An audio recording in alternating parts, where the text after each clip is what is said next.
Seja bem-vindo, meu irmão, minha irmã. Espero que este vídeo seja de grande ajuda para você no dia de hoje. Não se esqueça de se inscrever no canal, deixar o seu like e compartilhar o vídeo com seus amigos. Deixo também o convite para você se inscrever em nosso grupo do WhatsApp e receber todos os nossos vídeos por lá. O link para nosso grupo está na descrição deste vídeo. Que a paz do nosso Senhor esteja convosco. Amém. Modifique o combustível que você está colocando na sua vida. Comece a permitir que a vida seja melhor. Deu certo com outras pessoas, pode dar certo também com você. Anime-se. Resolva suas questões, peça perdão a quem você precisa pedir. Reconcilie-se com aqueles que estão afastados, distantes. Talvez nem seja para reaproximar, reestabelecer vínculos, não, só para você aliviar o coração, para você não carregar mais essas mágoas. Perdoar não significa trazer o outro de volta para a vida da gente. Às vezes a gente perdoa justamente para que a distância seja leve, seja benéfica a mim e ao outro. Seja mais feliz. Comprometa-se com Jesus. Descubra o desdobramento desta fé em Deus, que pode lhe fazer acreditar um pouco mais em você. Tenha mais disposição para viver o sofrimento na hora certa, para que muito em breve você fique livre dele. O sofrimento tem que ser uma passagem para nos tornar melhores. Ele não precisa ser definitivo. A luta é definitiva, mas o sofrimento da luta é de vez em quando. Lutar não precisa ser sinônimo de dor, de mágoa, de sofrimento, de peso. A luta pode ser para nos fazer felizes.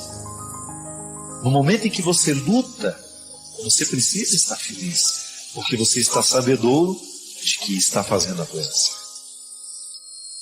Então a gente descobre que o Natal pode ser todos os dias, porque essa luta de renascimento não para dentro de nós. Obrigado pela sua companhia. Derrame sobre nós a bênção do Deus Todo-Poderoso, Ele que é Pai, Filho e Espírito Santo. Sua participação é crucial. Compartilhe suas ideias nos comentários. Inscreva-se para mais inspiração e convide outros a fazerem parte dessa jornada de crescimento.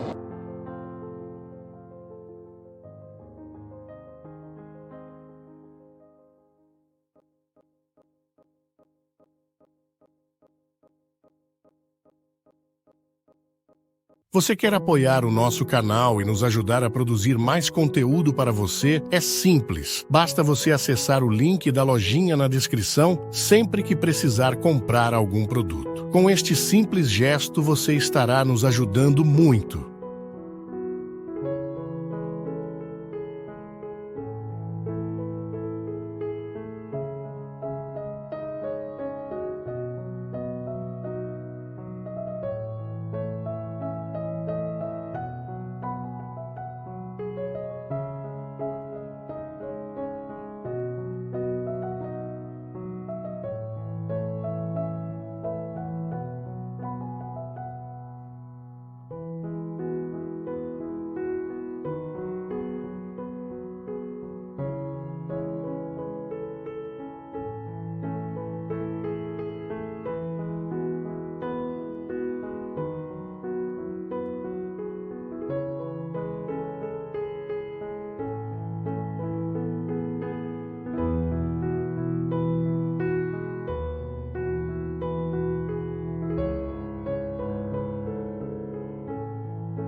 Obrigado por se juntar a nós nesta busca pelo conhecimento e pela fé. Compartilhe suas reflexões na seção de comentários, inscreva-se para mais jornadas e convide outros a se juntarem a esta aventura.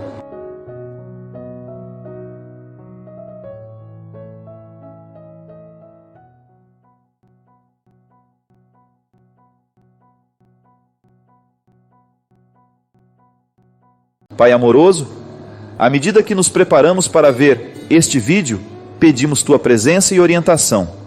Que ele seja um instrumento de mudança positiva em nossas vidas, inspirando-nos a sermos melhores em todas as áreas. Capacita-nos a absorver os ensinamentos com clareza e a agir conforme a sabedoria que ela oferece. Que esta mensagem nos fortaleça emocionalmente e espiritualmente, conduzindo-nos a um caminho de luz e amor. Amém. É muito interessante como, quando nós ousamos falar com sinceridade de uma realidade humana, eu não estou falando daquilo que eu não vivo. Eu preciso combater minha preguiça diariamente. Eu preciso combater todos os obstáculos que me impedem de viver a minha vontade, de chegar ao coração da minha vontade. Porque a minha vontade é que vai ter o poder de fortalecer o meu combate nas minhas metas. Então, essa sensação de que você tem, de que eu estou falando a partir da sua vida, que maravilha isso, porque essa é a minha vida também. Cristo é diferente para você? Não é? Eu fico pensando, eu vejo, já te falei isso uma vez, né? Vejo você tocando tão bonito. Aliás, o Cristo é um dos melhores pianistas que eu já encontrei na minha vida. Não é só pianista, é arranjador. É um homem muito qualificado do ponto de vista musical, além do humano. Mas quando você estuda desde que idade?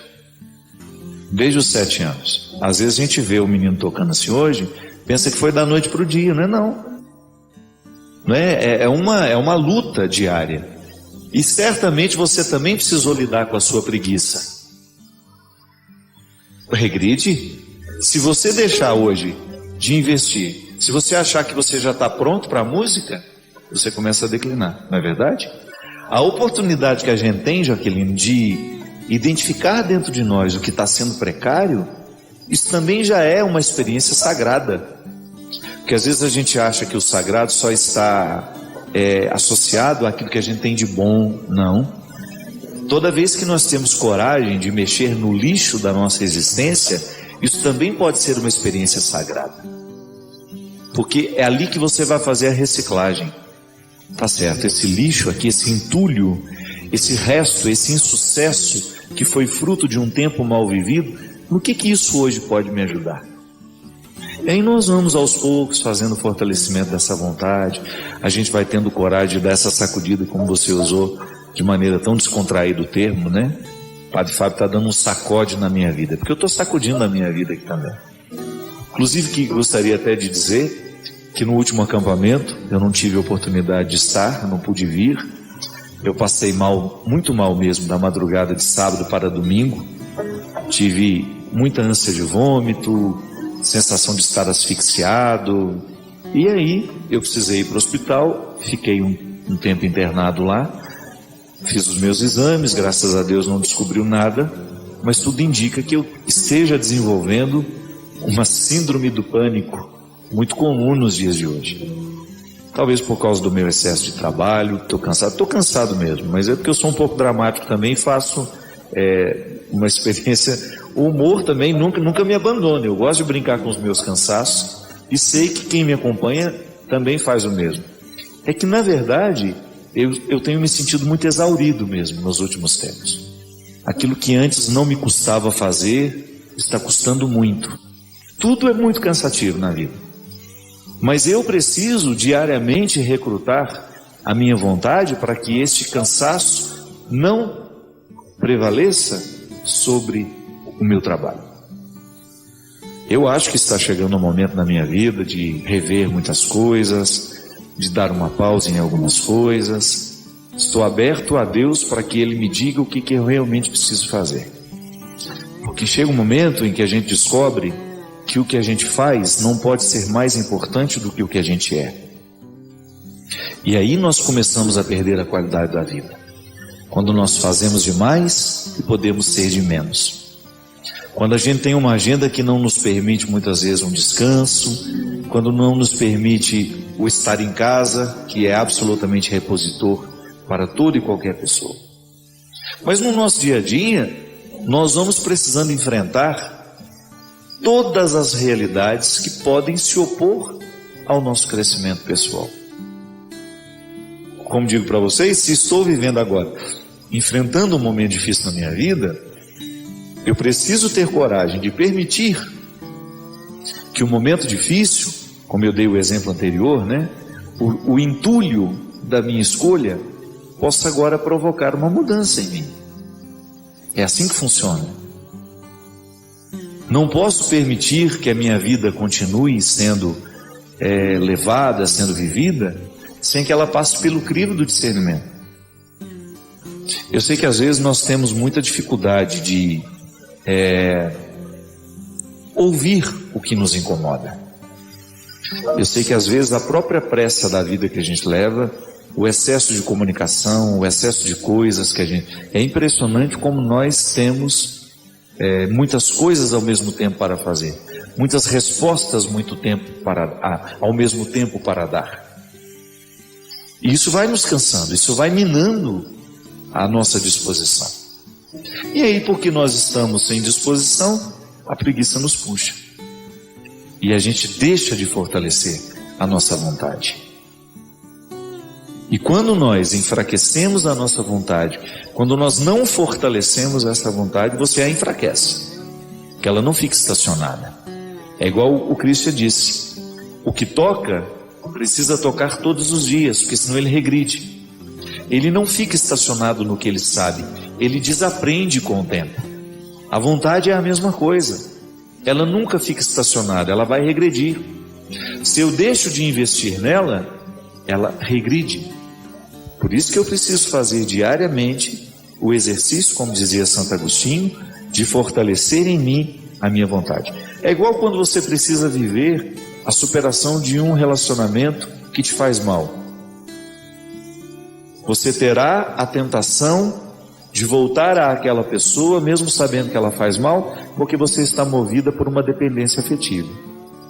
Se você não fortalece a sua vontade, você jamais poderá viver a libertação daquele relacionamento danoso. É o que a gente fala aqui no livro Quem Me Roubou de Mim, quando a gente faz uma diferenciação entre o desejo e a vontade.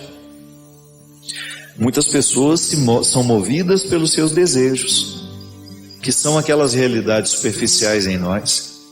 Agora, quando a pessoa é movida pela vontade, ela vai ser capaz de identificar o que de fato ela está precisando. Então, vamos aí lutando diariamente para que essa vontade encontre um lugar para crescer. Isso é fruto da vida espiritual em nós, né? Obrigado pela sua companhia. Derrame sobre nós a bênção do Deus Todo-Poderoso, Ele que é Pai, Filho e Espírito Santo. É sempre um prazer compartilhar estas experiências com você. Deixe seus pensamentos na caixa de comentários, inscreva-se para mais conversas significativas e ajude-nos a espalhar a luz compartilhando este vídeo.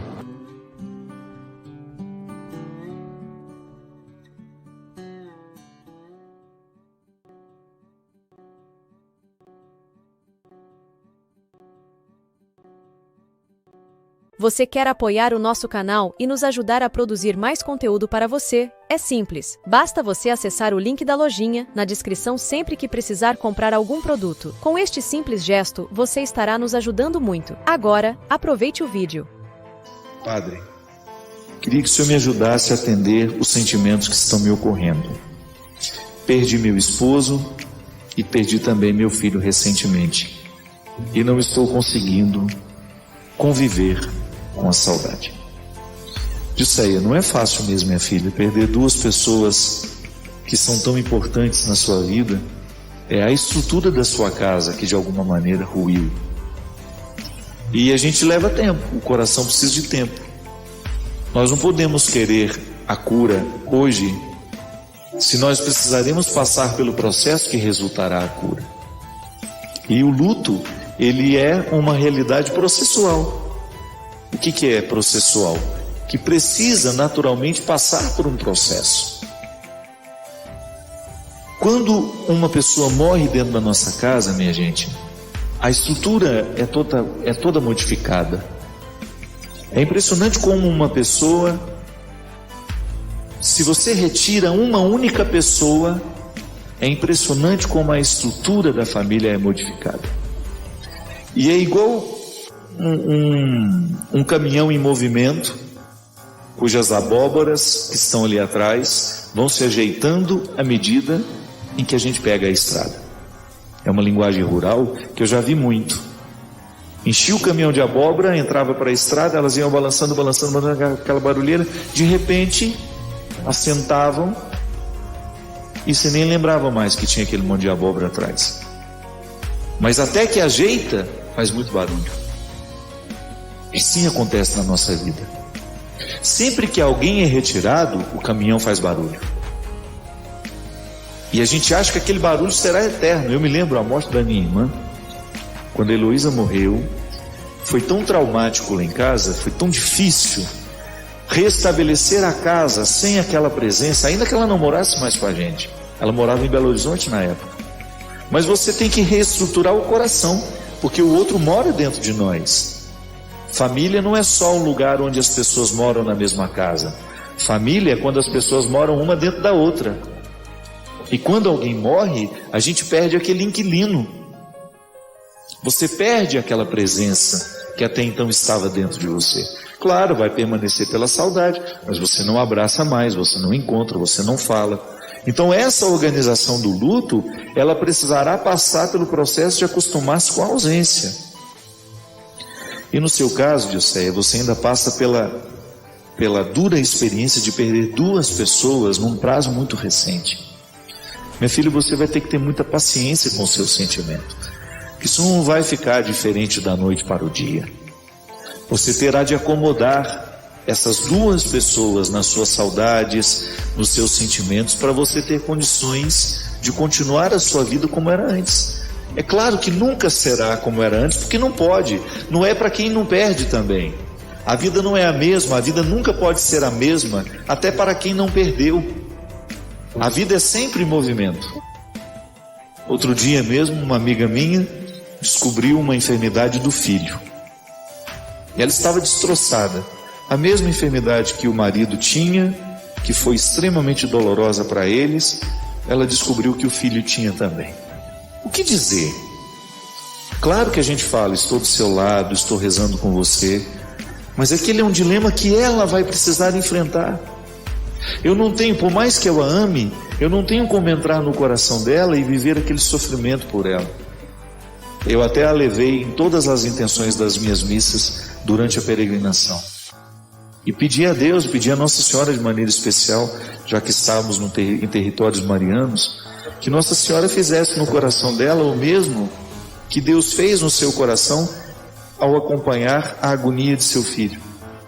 Não é uma sentença de morte a doença do rapaz, mas é tocar a indigência, tocar o sofrimento. A gente não quer os nossos filhos doentes. Depois da notícia, que naquele primeiro momento parece que o mundo da gente desaba, depois, porque somos pessoas de fé, o nosso processo é reconstruir a realidade e a gente sai dali até melhor. Então nós nunca podemos querer a vida como era antes. Isso é coisa de criança, isso é ilusão. A vida nunca será a mesma para quem perdeu e para quem não perdeu. Nós precisamos nos adequar aos movimentos que o tempo fez. Sempre no empenho diário de colocar alma no nosso corpo, de encher de sentido a nossa vida, de nunca permitir que as dificuldades, que as perdas venham prevalecer sobre tudo isso. Agora, minha filha, à medida em que o tempo vai passando, a gente vai amadurecendo com o acontecimento. Quando Deus tem a oportunidade de agir na nossa vida, nesses momentos de dor, é impressionante como nós somos modificados para melhor. E isso é possível sim. Não só porque aconteceu na minha vida, mas porque aconteceu na vida de milhares de pessoas que dão testemunhos maravilhosos de superação, que nos ajudam a entender a dimensão pedagógica da dor, do sofrimento. É a comprovação diante dos nossos olhos de muitas e muitas pessoas que passaram também pela dura experiência de perder filhos, de perder marido, de perder mãe, de perder irmãos, namorados, namoradas, esposos, esposas, e depois ele de dar continuidade à existência. Agora, a paciência com o processo é importante. Eu não tenho como antecipar essa cura. É igual o processo da cicatrização. Uma amiga minha, Adelina, minha companheira de viagem, lá de Fortaleza, espontânea o tempo todo, por isso que eu gostei dela desde a primeira vez que a vi. Ela tem o coração para fora. E aí, depois de uma das minhas pregações durante a peregrinação, ela me deu um bilhetinho só com uma frase assim: o que não inflama não pode ser curado. A inflamação é o primeiro movimento do corpo para ser curado naquilo que foi machucado. Então, uma inflamação é uma manifestação da própria imunidade do corpo, de querer expulsar aquilo que está agredindo a carne. E é mesmo. Uma frasezinha simples me fez lembrar que às vezes, quando a gente era menino, espetava um espinho na gente, aquele espinho doía uns 2, 3 dias até que aquilo ficava amarelinho. E aí, a própria secreção fazia o trabalho de expulsar. Aquele alívio, né? Você apertava aquilo, vinha aquilo tudo para fora, aquela coisa feia, o espinho vinha embora, pronto. O corpo estava ali sem a dor. É igual aquela espinha horrorosa que a gente tá na cara, que dói, e você vai lá, faz tudo errado, dá uma espremida, não é, Cristian? Quase quebra o espelho. Um alívio. Os dermatologistas não podem nem escutar a gente falar. Eles não podem ficar sabendo que a gente faz isso não, mas quando você está com aquela coisa inflamada, que você vai lá dar aquela espetada, é assim. Depois da inflamação, a inflamação é o movimento da cura. No nosso coração, quando nós perdemos alguém, nós ficamos inflamados de dor. E se a gente permitir que essa inflamação passe pelo processo natural de expurgar, de jogar fora aquilo que está infeccionado em nós, o nosso futuro não será como antes. Volto a dizer, até para quem não perdeu também não é igual. Mas a gente pode fazer esse futuro valer a pena. Obrigado pela sua companhia. Derrame sobre nós a bênção do Deus Todo-Poderoso, Ele que é Pai, Filho e Espírito Santo. Agradecemos por fazer parte desta comunidade. Nos deixe saber suas reflexões nos comentários, inscreva-se para não perder futuras explorações e convide seus amigos a explorarem conosco.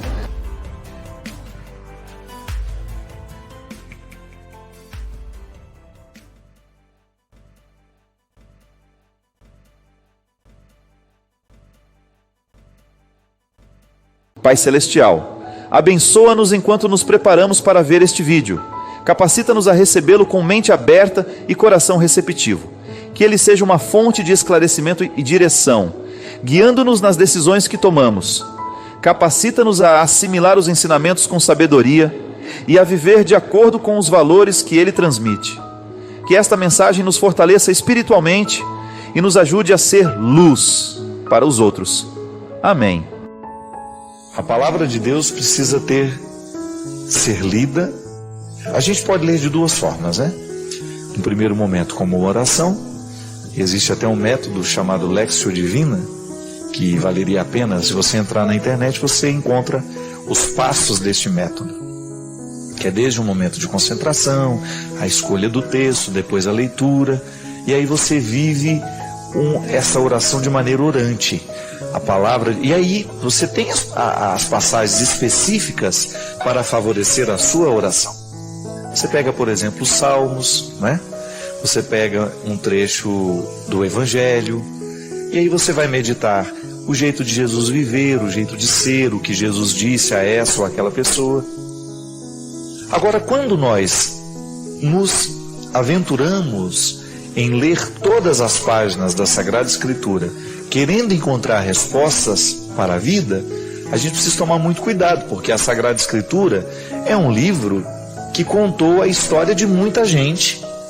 E para a gente entender a história que ali está sendo contada, nós precisamos viver a contextualização. É uma regra da hermenêutica. O que é a hermenêutica? A hermenêutica é a ciência da interpretação. Toda vez que eu faço a leitura de um texto, eu estou num exercício de hermenêutica. Isto é, eu estou tentando entender, fazendo uma interpretação daquilo que eu li. É aí que mora o perigo. Muitas religiões são fundamentalistas, por quê? Porque não fazem a interpretação do texto a partir do contexto. Então tá bom, a gente pega o livro de Apocalipse. A gente vai ver lá que o livro está falando de destruições. Existem pessoas que pegam esses textos, fazem uma leitura sem muito conhecimento do porquê que aquele texto foi escrito daquela forma e acha que aquela palavra está falando de uma destruição de hoje. Aí tem gente que entra dentro dessas linguagens apocalípticas e ficam loucas. Acha que o mundo vai acabar hoje, aí começa essas desgraças que acontecem, que são desgraças naturais, muitas vezes causadas por nós, né? A natureza está lá para viver de um jeito. Nós construímos nos lugares errados, nós jogamos lixo nos bueiros, aí vem a enchente e inunda tudo. Nós temos a nossa responsabilidade. Aí uma pessoa pega uma leitura, um texto apocalíptico, e faz uma leitura daquela situação como se aquilo estivesse explicado. Aí retira a responsabilidade humana, porque o texto diz que iria acontecer isso. Veja bem, isso é um perigo. O texto do Apocalipse, só para dar um exemplo, ele foi escrito a partir de uma comunidade que estava vivendo o terror da dominação romana. Então, a comunidade que escreve aquele texto, ela está oprimida. Então, todas aquelas figuras do dragão, do monstro, daquela coisa toda que nós temos dentro da linguagem apocalíptica, cheia, né, de figuras grandiosas, monstruosas, de acordo com a interpretação que nós temos da exegese, da leitura da Sagrada Escritura, o Apocalipse está sendo escrito por uma comunidade que está vivendo uma opressão que tem nome, é o Império Romano. Então o dragão que será massacrado, destruído, é o Império Romano. É a necessidade que o povo tem de criar esperanças para destruir o império que é massacre. O Apocalipse não é um livro que prevê a destruição. O Apocalipse é um livro que está muito mais na perspectiva da construção de um novo tempo que necessariamente na destruição, como a gente pode imaginar e muitas vezes visualizar facilmente a tragédia, né? É a construção de uma esperança. Aquele povo que quer se ver livre da escravidão, então está alimentando dentro do coração e falando com metáforas, isto é, o que é a metáfora? É uma linguagem que ultrapassa o significado das coisas, né? Quando eu falo para você, eu vou lhe oferecer o meu coração, não é uma linguagem literal. Se eu te dou o meu coração, Deus me livre, eu fico sem ele, eu morro daqui a pouco, né? É igual aquela expressão, um beijo no seu coração. Imagine que coisa horrorosa se você vai interpretar essa expressão literalmente falando, fazendo um corte no peito do outro, procurando as vísceras ali e dar um beijo no coração. É muito nojento, né? Enfim, é uma maneira que as pessoas encontram de expressar o tanto que elas gostam. Um beijo no seu coração. Veja bem, é uma metáfora. Eu me utilizo de uma linguagem que é comum. O coração está diretamente ligado ao meu sentimento, né? Muito embora o sentimento seja produzido no cérebro, mas a gente fala o coração. Então veja bem, a linguagem metafórica é para ajudar a dizer aquilo que a gente não pode dizer com tanta clareza. Não é? Então o Apocalipse é uma linguagem assim. Como eles estão escravizados e não podem dizer com muita clareza, eles constroem as metáforas. O império que vai ser desarmado, que vai cair, que vai ser destruído, esmagado, é o Império Romano. Contexto da dominação que as pessoas sofriam naquela época. Mas aí a gente pega e faz uma leitura ao pé da letra, vira um discurso horroroso mesmo. Eu me lembro que quando eu era pequeno, eu fui vítima de uma pregação assim. Uma mulher entrou lá em casa e começou a pregar que o mundo ia acabar. Imagina eu pequenininho lá no canto do sofá, ouvindo aquela pregação. Minha mãe sentou todo mundo no sofá, vamos ouvir a pregação da mulher. A mulher fez um mal terrível para nós, né? Ao invés de nos anunciar esperança, né? De desejo de vida nova, vamos melhorar o nosso coração para a gente ser mais fraterno, para a gente ser mais solidário, que é o que a religião precisa fazer. Ela meteu medo em nós e foi embora, bonitona. Nós ficamos lá 3, 4 noites sem dormir, achando que ia cair um meteoro lá em casa.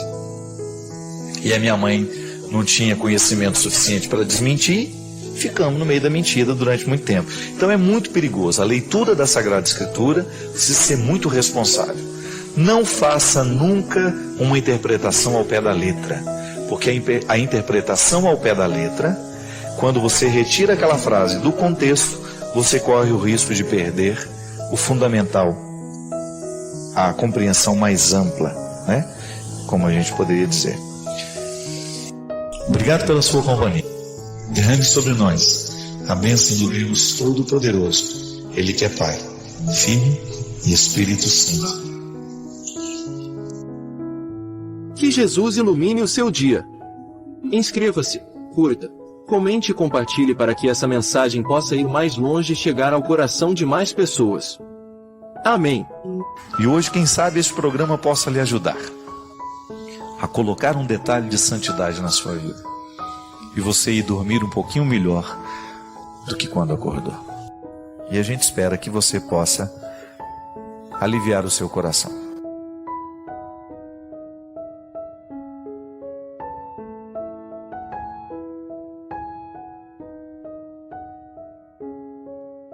Desejo a todos vocês que assistiram o vídeo até o final, que tenham um ótimo dia e sejam abençoados na graça de Deus Pai, em nome do Pai, do Filho e do Espírito Santo. Amém.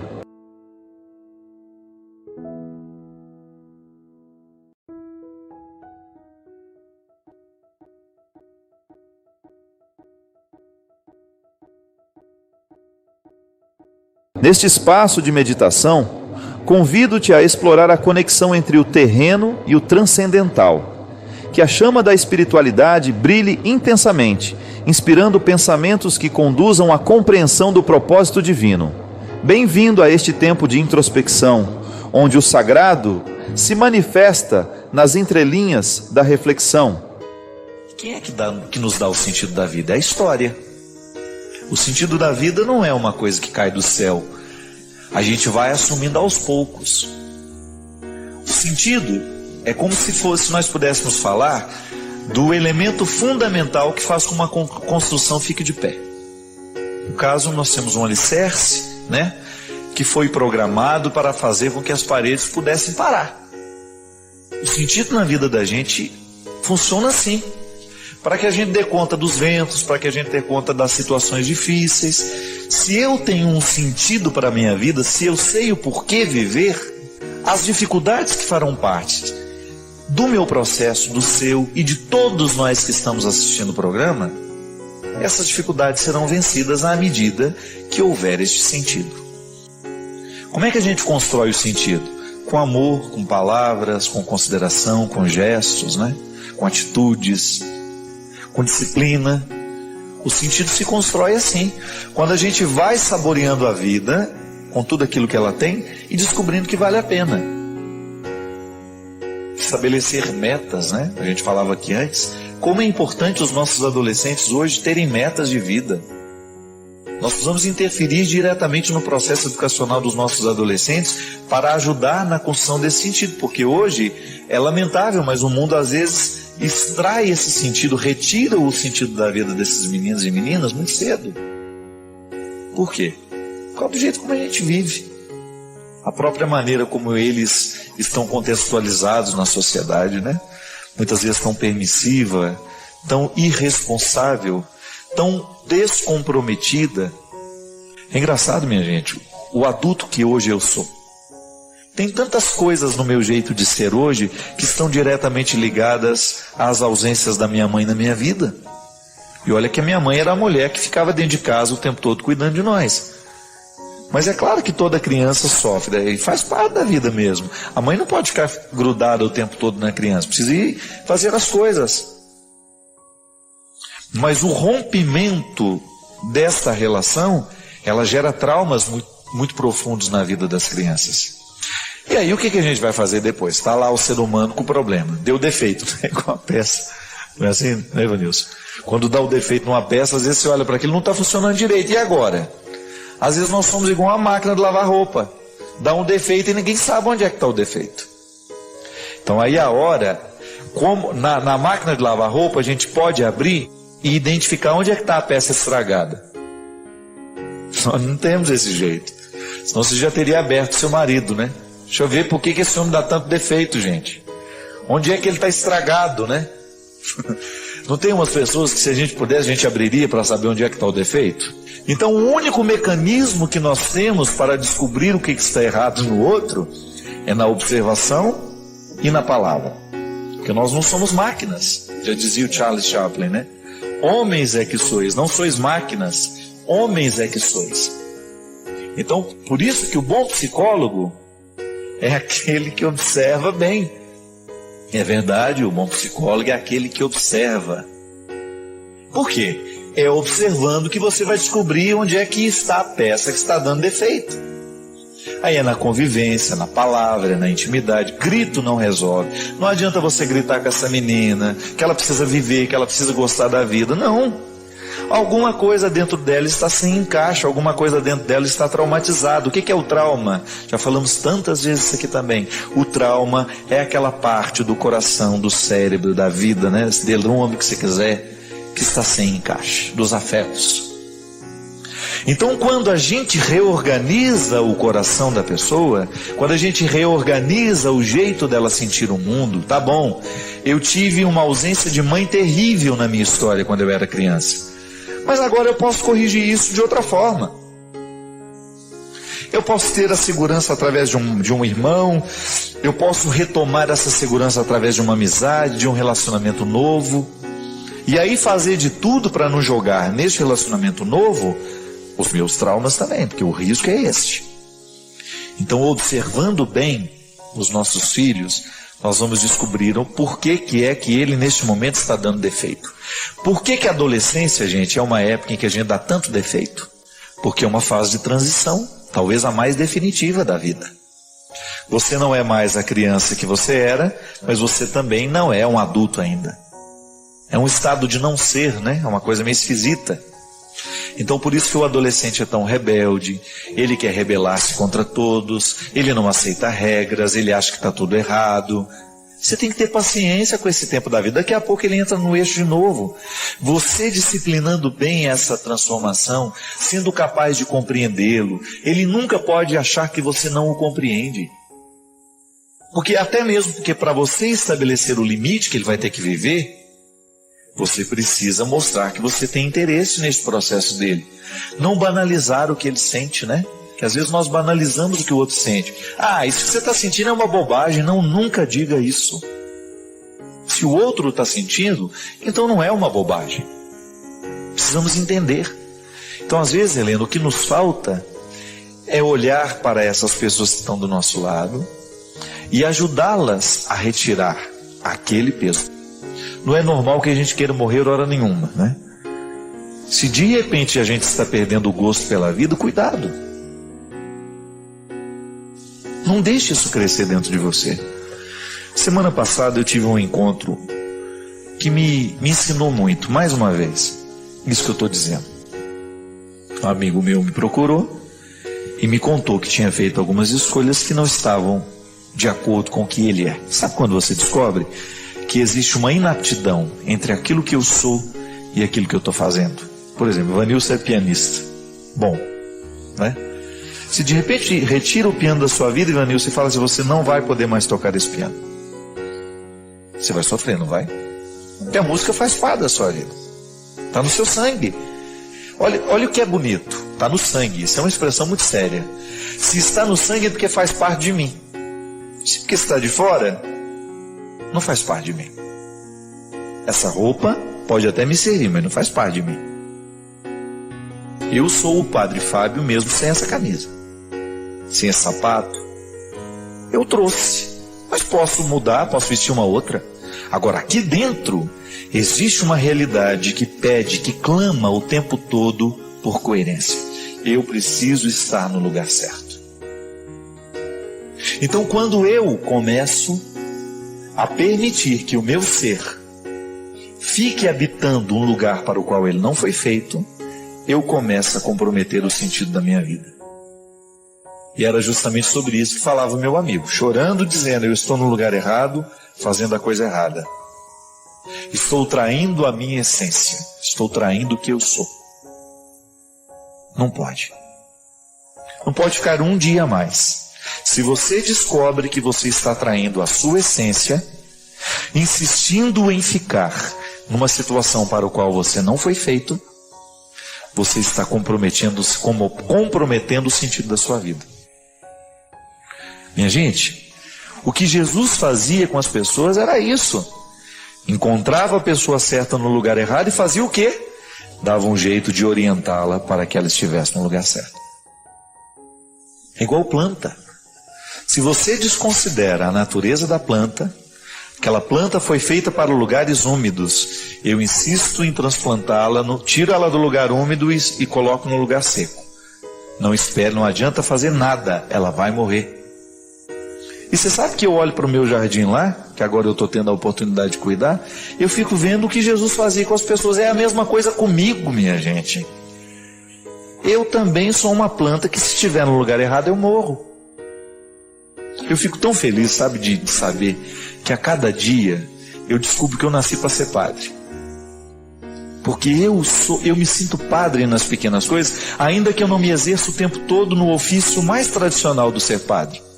Porque eu sinto isso dentro do meu coração. Eu sinto vontade de colocar a pessoa certa no lugar certo, sabe? Isso faz parte de mim desde petitinho. Eu gosto de colocar o lugar certo para as pessoas. Eu gosto de ver as pessoas no lugar certo, sendo quem elas são, assumindo o papel que elas precisam assumir. E quem sabe hoje Deus me dá a oportunidade de falar com você que está se sentindo no lugar errado. A planta certa, plantada no solo errado.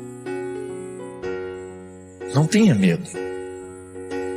Não tenha medo de olhar para o lugar que você está, a vida que você está vivendo, e mexer nisso tudo. Ninguém nasceu para ser drogado, ninguém nasceu para ser triste, para ter problemas sim, porque faz parte da vida. Mas ficar o tempo todo alimentando um processo de depressão, de angústia, de ansiedade, não.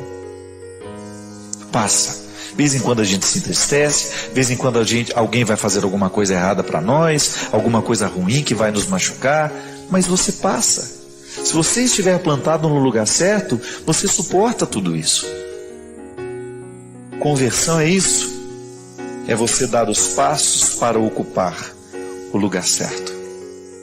A realização que eu quero, que você quer, e que Deus já quis muito antes de nós. É isso que eu lhe desejo. Que no dia de hoje, você possa ir dormir, pelo menos incomodado com isso. Que você acorde amanhã, que você vá dormir assim, e que você acorde disposto a viver bem o seu lugar no mundo. Não imagine muito não, viu? Olhe para o seu redor, olhe ao seu redor e descubra o que você pode fazer hoje para que você possa ser a pessoa certa no lugar certo. Obrigado pela sua companhia. Derrame sobre nós a bênção do Deus Todo-Poderoso, Ele que é Pai, Filho e Espírito Santo. Agradeço por compartilhar este momento de reflexão. Deixe seu comentário abaixo e compartilhe suas próprias experiências. Não se esqueça de se inscrever para mais inspiração e convidar outros a fazerem o mesmo.